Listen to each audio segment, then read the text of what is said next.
The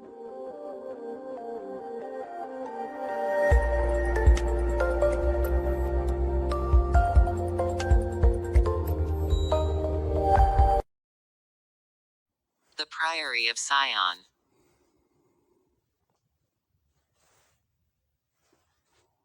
Exposed in the early 1980s by writers Michael Bagent, Richard Lee and Henry Lincoln in their best-selling Holy Blood Holy Grail, the Priory of Sion fulfills the ultimate archetype of a secret society, a hereditary and generational group of French moneyed elite who claim a lineage directly back to the Knights Templar guarding a central and highly damaging secret. A secret so damning, it could bring down the foundations of Christianity itself.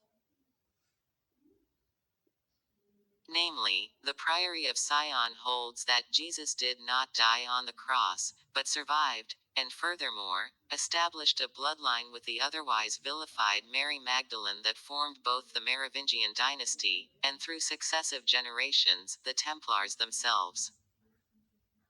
They purport that this bloodline is the true, secret, behind the Templar persecution, and that they are sworn to preserve this secret bloodline. While very little historical or scholarly data has been published on the Priory of Sion, critics have accused the group of establishing a complex hoax. There has been a slew of mysterious deaths and kidnappings related to allegedly prominent members and Grand Masters of the Priory that beg a closer examination. If it is an elaborate hoax, why would members go to such lengths to both conceal and perpetuate its myths?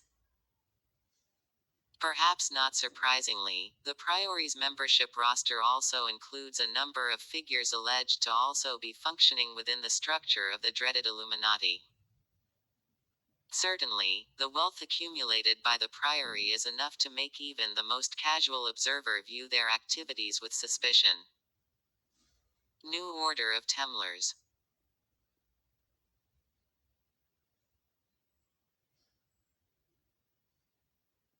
Formed by defrocked Cistercian monk and homosexual Georg Lanz von Liebenfels in Austria in 1905, the Ordo Novi Templi, or New Order of Templars, was a bizarre concoction of Germanic neopaganism, quack science, virulent racism, creative biblical interpretations and supposedly divine revelations dedicated to further the racial self-confidence by doing pedigree and racial research, beauty contests and the founding o racist future sites in underdeveloped parts o the earth.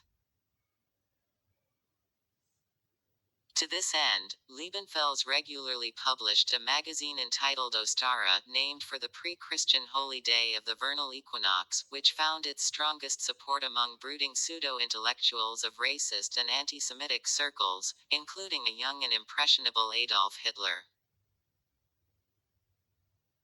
In it, Liebenfels regularly upheld the superiority of the Aryan race, and made military and religious vows to safeguard the sanctity of the race by sterilizing and eradicating the presence of lower and inferior races.